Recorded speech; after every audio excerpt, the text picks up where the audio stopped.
വായനാ വാരം ഒന്നാം ദിവസം. കഥ അമ്മച്ചോറ്. ഞാൻ എഴുതിയൊരു ചെറിയ കഥയാണ്, വായിക്കട്ടെ. കോരിച്ചൊരിയുന്ന മഴയായിരുന്നു ഇന്ന് രാവിലെ. നല്ല തണുപ്പിൽ ഉറക്കത്തിൻ്റെ ആലസ്യതയിൽ നിന്നും ഉണരാൻ മടി. എന്നാൽ മനസ്സിലെവിടെയോ ഒരു വിങ്ങലിൻ്റെ ഖനവും അകാരണമായി. എന്താവും കാരണം? മനസ്സിലാകുന്നില്ല. ഇന്നലെ അമ്മയെക്കുറിച്ചുള്ള ഓർമ്മകളുമായാണ് ഉറങ്ങാൻ കിടന്നത്. പിന്നെ എപ്പോഴോ അടുത്ത ഒരു സുഹൃത്തിനെയും ഓർത്തു. ഒന്നിച്ച് ജോലി നോക്കിയിരുന്നു ഏറെക്കാലം.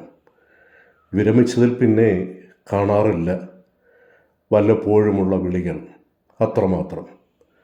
കുറച്ച് ആരോഗ്യ പ്രശ്നങ്ങൾ അലട്ടുന്നുണ്ടെന്ന് പറയുമായിരുന്നു. നിസ്വാർത്ഥ സൗഹൃദത്തിന് എപ്പോഴും കാണണമെന്നും വിളിക്കണമെന്നുമില്ലല്ലോ. ചങ്ങാതി വല്ലപ്പോഴും വീട്ടിൽ വരുമായിരുന്നു പണ്ട്. അമ്മയുമായി വലിയ അടുപ്പവും സ്നേഹവുമായിരുന്നു. അമ്മയ്ക്കും ഒരു പുത്രസ്നേഹം തിരിച്ചും. പഴയ ഒരു തറവാടാണ് ഞങ്ങളുടേത്. മുജ്ജന്മ സുഹൃതം കൊണ്ട് കിട്ടിയതാവാം. ഇന്നലെ കിടക്കുമ്പോൾ ഈ ചിത്രങ്ങൾ ഒരു നിഴലായി മനസ്സിൽ പതിഞ്ഞിരുന്നു. പിന്നെയും ചില ചിന്തകൾ. ഓർക്കട്ടെ, അതെ, എൻ്റെ സഹപ്രവർത്തകനുമായിരുന്ന ഈ സുഹൃത്ത് ഒരിക്കൽ തറവാട്ടിൽ വന്നപ്പോൾ ഉണ്ടായ ഒരു വേദനിപ്പിക്കുന്ന അനുഭവം, അതും ഓർത്തു. അവന് സ്നേഹത്തോടെ അമ്മ ഉണ്ണാൻ വിളിച്ചു. സ്വതേ അന്തർമുഖനായ അവൻ അകത്തു വരാൻ ഒരു മടി തോന്നിയോ? അമ്മ നിർബന്ധിച്ചു. ഞാനും. അവനതിന് വഴങ്ങി. അമ്മയുടെ സ്നേഹത്തിൻ്റെയും സ്വാദിൻ്റെയും ഊഷ്മളത അവോളം നുകർന്ന് ഞങ്ങൾ രണ്ടുപേരും കഴിച്ചു. കഴിച്ച പാത്രം എടുക്കുവാൻ അമ്മ വന്നപ്പോൾ അവൻ തടഞ്ഞു. അവൻ എന്തിനാണ് അങ്ങനെ ചെയ്തത്? ഞാൻ അതിശയിച്ചു. അമ്മയും. വേണ്ടമ്മേ, പാത്രം ഞാനെടുക്കാം, അവൻ പറഞ്ഞു. മോനെ, നീ എന്താണ് ഈ പറയുന്നത്? എനിക്കും നീയും എൻ്റെ മകനെ പോലെയല്ലേ? നീ പാത്രം എടുക്കുവാൻ ഞാൻ സമ്മതിക്കുമെന്ന് വിചാരിക്കുന്നുണ്ടോ? പെട്ടെന്ന് പോയി കൈ കഴുകുക രണ്ടുപേരും.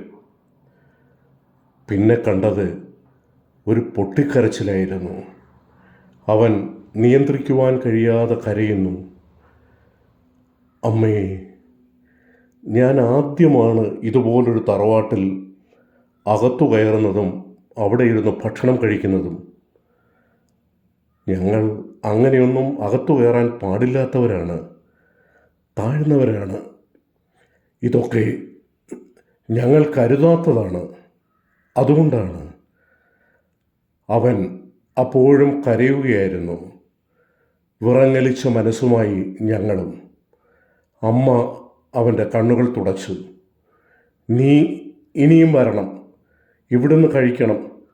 എൻ്റെ മകൻ്റെ കൂട്ടുകാരനായി, അല്ല, അവൻ്റെ സഹോദരനായി എന്നും ഉണ്ടാവണം, കേട്ടല്ലോ. പഠിച്ചവനും നല്ല ഉദ്യോഗം നോക്കിയിരുന്നവനുമായിട്ടും അവൻ്റെ മനസ്സിലും ഇങ്ങനെ ഒരു ചിന്തയോ? അവനോടുള്ള ഞങ്ങളുടെ സ്നേഹം കൂടുകയായിരുന്നു.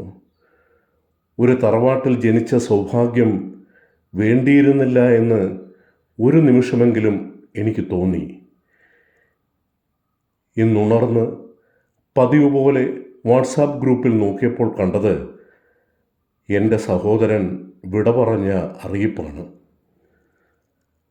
അതാണോ ഇന്ന് രാവിലെ ഉറക്കത്തിലെ ആലസ്യത്തിലും മനസ്സിലൊരു ഭാരമായി ഭവിച്ചത്?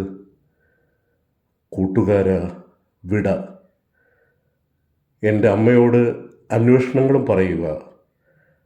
അമ്മ തരുന്ന ചോറുണ്ണുക. ഞാനും എത്തിച്ചേരും വൈകാതെ എന്നും പറയുക.